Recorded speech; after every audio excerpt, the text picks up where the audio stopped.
ನಾನು ನಾಗರಾಜ್ ಸಿದ್ದರ್ ಶೆಟ್ ಅಂತ ಈಗಾಗಲೇ ಉತ್ತರ ಕನ್ನಡ ಜಿಲ್ಲೆಯ ಕುಮಟಾ ತಾಲೂಕಿನಿಂದ ಮಾತಾಡುವಂಥದ್ದು.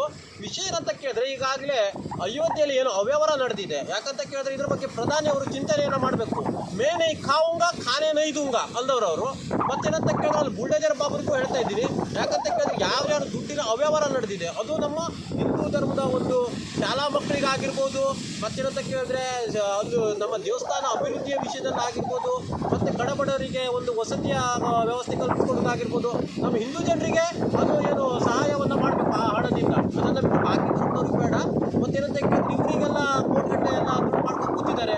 ಅದು ನಮ್ಮ ಧರ್ಮದ ದುಡ್ಡಾಗಿರೋದ್ರಿಂದ ಆ ನಮ್ಮ ಧರ್ಮದವರಿಗೆ ಸಲ್ಲಬೇಕು ಅದು. ಆ ಒಂದು ನಿಟ್ಟಿನಲ್ಲಿ ಮತ್ತೆ ಇದು ನಮ್ಮ ಅಯೋಧ್ಯೆ ಏನಿದೆ ಅದು ರಾಮ ಮಂದಿರ ಕೂಡ ದೊಡ್ಡ ಮಟ್ಟದಲ್ಲಿ ಕಟ್ಟುವಂಥದ್ದೆಲ್ಲ ಇದು ಕೆಲಸ ಆಗಬೇಕು. ಯಾಕಂತ ಕೇಳಿದ್ರೆ ಮೇನೆ ಕಾವುಂಗ ಖಾನೆನೇ ಇದು ಅಂತ ಹೇಳಿದ್ರು ಅವರಿದ್ರಲ್ಲ, ಅವರು ಇವರಿಗೆ ಸೂಕ್ತವಾದಂಥ ಏನು ಅವ್ರಿಗೆ ಕಾನೂನು ರೀತಿಯ ಶಿಕ್ಷೆಯನ್ನು ಕೊಟ್ಟು ಆ ಹಣವನ್ನು ವಶಪಡಿಸಿಕೊಂಡು ದೇವಸ್ಥಾನಕ್ಕಾಗಿರ್ಬೋದು ನಮ್ಮ ಹಿಂದೂ ಧರ್ಮದ ಬಡ ಮಕ್ಕಳಿಗೆಲ್ಲ ಕೊಡುವಂಥ ಕೆಲಸವನ್ನು ಅವ್ರು ಮಾಡಬೇಕಂತ ನಾನು ಕೇಳ್ಕೊಳ್ತಾ ಇದ್ದೀನಿ.